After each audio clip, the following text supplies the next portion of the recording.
Le 24 avril 1964, dans l'État du Nouveau-Mexique, une observation inhabituelle va marquer à jamais l'histoire de l'ufologie moderne.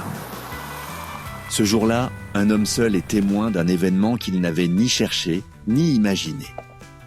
Cet homme est Lonnie Zamora, officier de police à Socorro, une petite ville tranquille du sud-ouest des États-Unis.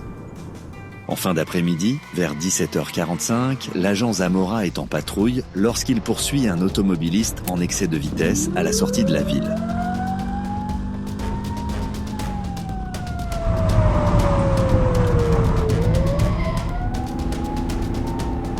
Soudain, à travers son pare-brise, il distingue dans le ciel un objet lumineux, accompagné d'un bruit sourd semblable à une explosion lointaine ou à un grondement profond.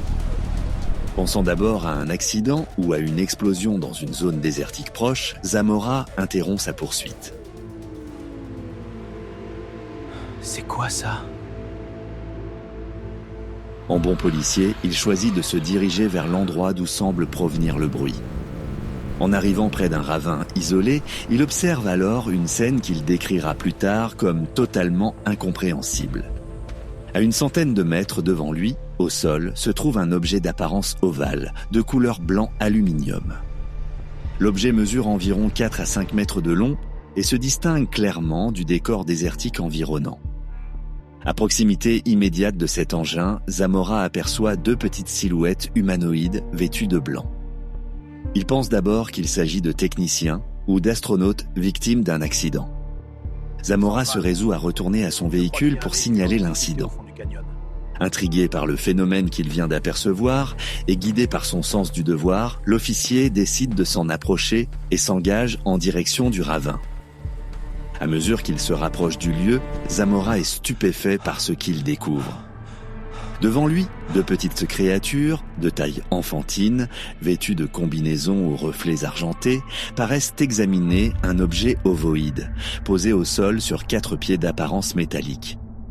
Sur le flanc de l'appareil, il distingue un symbole énigmatique aux formes géométriques inhabituelles. Soudain, les 2 entités semblent remarquer sa présence. Surprise, elle se replie rapidement à l'intérieur de l'objet. Quelques secondes plus tard, Zamora entend un bruit aigu, suivi d'un grondement de plus en plus intense. Pris de peur, il tente de s'enfuir en direction de sa voiture, tout en observant l'objet s'élever lentement dans les airs, soulevant poussière et débris. L'engin monte à la verticale, sans aile ni hélice visible, puis s'éloigne rapidement vers le ciel, laissant derrière lui une flamme bleue orangée. Une fois le silence revenu, Zamora s'approche de la zone d'atterrissage. Il découvre alors 4 empreintes profondes laissées par les pieds de l'objet, ainsi que des zones de sol brûlées et des buissons calcinés. Peu après, plusieurs policiers arrivent sur les lieux. Ils constatent les mêmes traces, visibles à l'œil nu sur le sol du ravin. L'armée de l'air américaine est rapidement informée. Un événement étrange s'est produit. Oui, dans un ravin proche de la ville. Entendu. Je vous envoie tout de suite une équipe sur place. L'enquête est confiée au projet Blue Book, programme officiel de l'US Air Force chargé d'étudier les phénomènes aériens non identifiés. Des scientifiques, ingénieurs et enquêteurs civils examinent la scène. Les traces sont jugées authentiques, cohérentes avec un objet lourd ayant réellement atterri. Aucune explication conventionnelle ne permet alors de rendre compte de l'ensemble des éléments observés. Lonnie Zamora est longuement interrogé. Son témoignage est jugé sincère, constant et crédible. Il n'avait aucun intérêt à mentir. Aucune croyance particulière liée aux ovnis. Il souffrira même de moqueries après l'affaire. Malgré plusieurs hypothèses, prototypes militaires, canulars, phénomènes expérimental, aucune explication officielle satisfaisante ne sera retenue.